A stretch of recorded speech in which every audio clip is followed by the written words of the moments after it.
Hello, my name is Dunfield and I'm the pastor of the St. Andrew's Baptist Church here in St. Andrews, and I'd like to welcome you to our program once again. Defining moments. Everybody's had one. Some people have more than one. A defining moment is a time in your life that you can either go one way or another, and the decision that you make at that time determines the course of where you're going to go in the future, what your life's going to be like, what you decide to do, and it has a tremendous impact on everything that takes place in your life.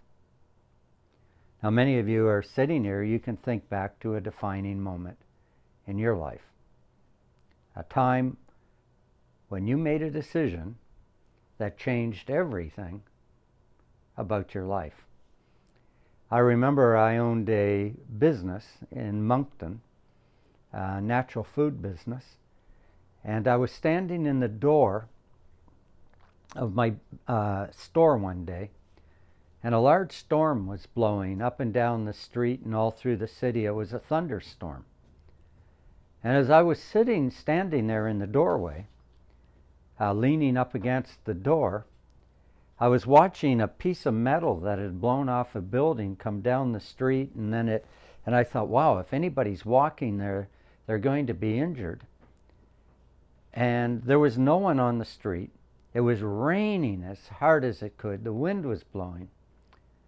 And into my mind came an impression that I should go back to school and study to be a minister.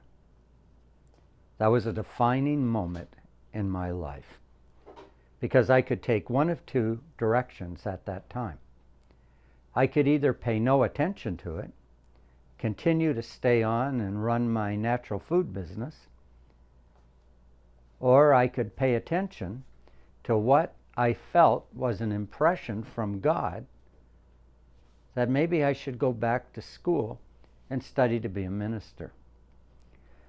So I went home, talked about it with my wife, and her and I chatted about it, and we prayed about it, which is what you should do if you feel you're at a stage where you have a defining moment coming in your life.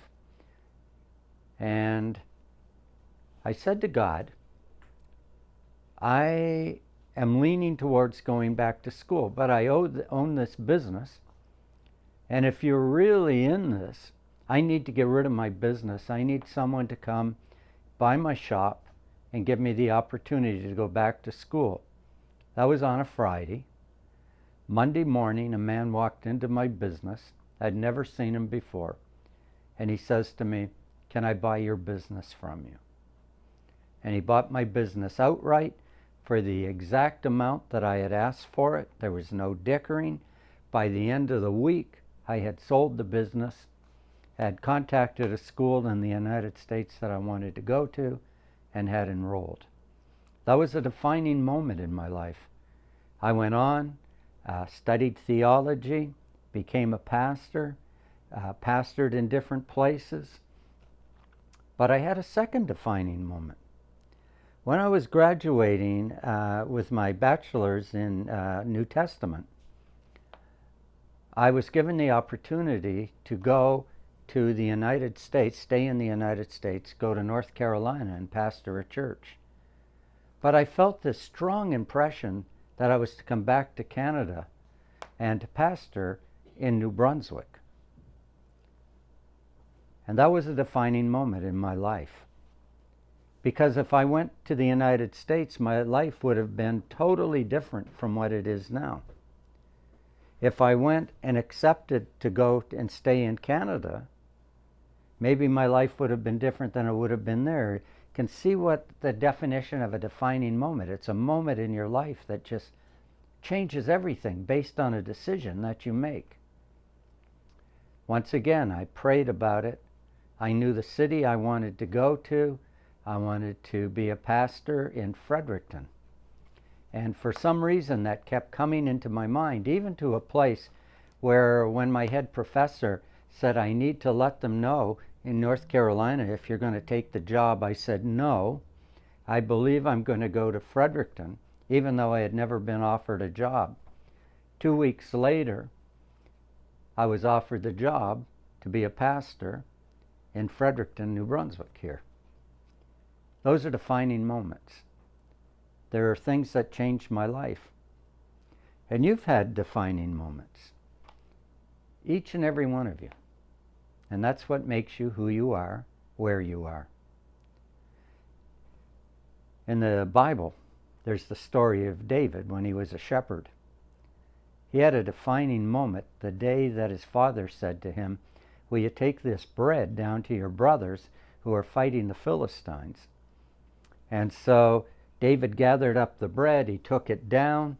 His brothers were all gathered there, and while David was there, he heard Goliath across the valley mocking the armies of King Saul and God. And David was incensed by it. And he went and he saw King Saul, and he said to King Saul, "I'll go fight this guy." And King Saul said, "You're but a lad, you're just a kid. You can't go out and fight this giant. He's huge. He's a big guy. And I don't have anybody in my army even that will go up and fight him."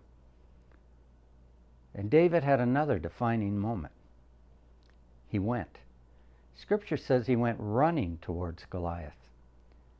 He was a giant that stood before David. But David, instead of running away from the giants like so many of us do in our life, he faced it face on. And the scripture says that David went ahead and he knelt down, or scooped down as he ran by, and he took 3 smooth stones out of the river. And when David took those stones out of the river, Goliath didn't know something, but it was true ever of the sense that Goliath was a dead man. Those slingers could hurl a stone with the speed and the impact of a bullet. And if it hit the victim, and these guys were precise in casting these stones, it would actually sink deep into the skull and kill the people. The Romans used them extensively, slingers, in their armies to kind of cut down the enemy before they had the major battle. They would cut the numbers down from long distance by the use of these slingers. For David, that was his defining moment when he picked the stones up. He was committed. For Goliath, when he screamed out against God, that was his defining moment because it was over. What's yours?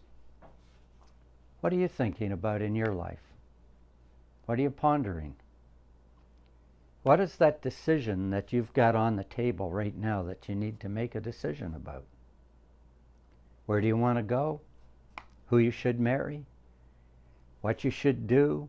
Should you take a job? Should you move? Should you stay?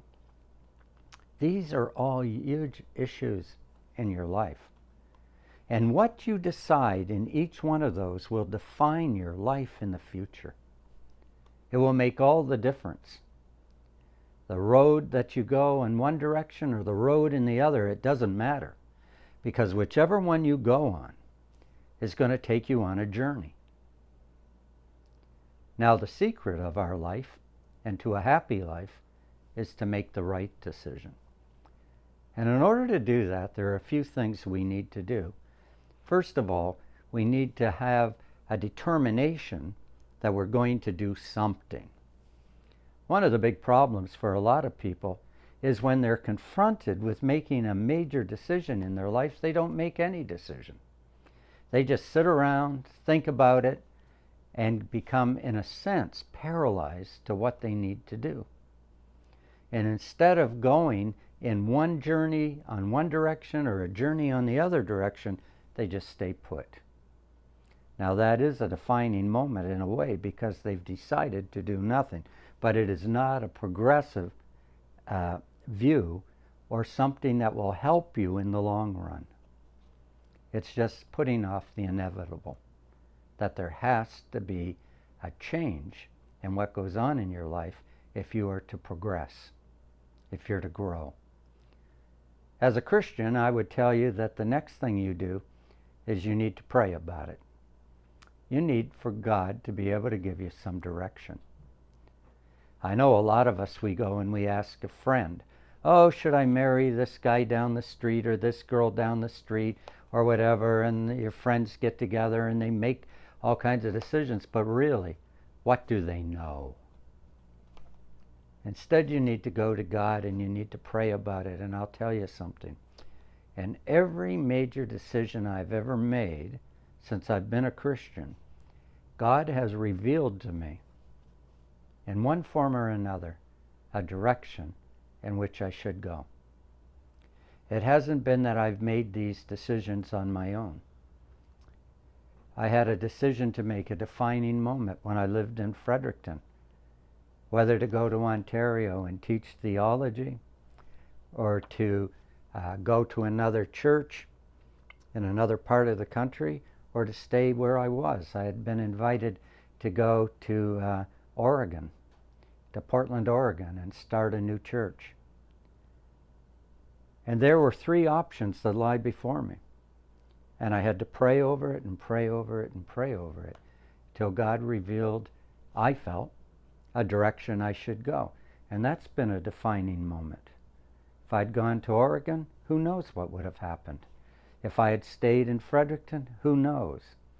But I do know that I went to Ontario and God had a rich blessing life for me there, where I was able to found a church that grew and grew and grew. And God had a plan.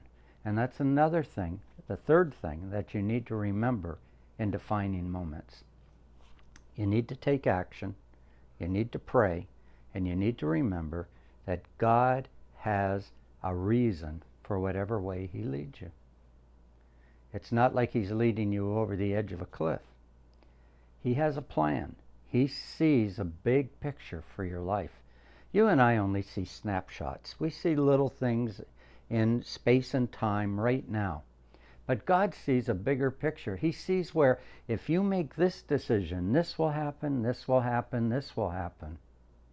And you have to trust in each one of those steps that God is leading you and guiding you and directing you. There's a wonderful story in the Bible, and I'll close with that. It's found in the book of Luke, and it's in the 8th chapter, and I'll just read it to you very quickly. Now there was a woman who had been suffering from hemorrhages for 12 years. And although she had spent all she had on doctors, no one could cure her.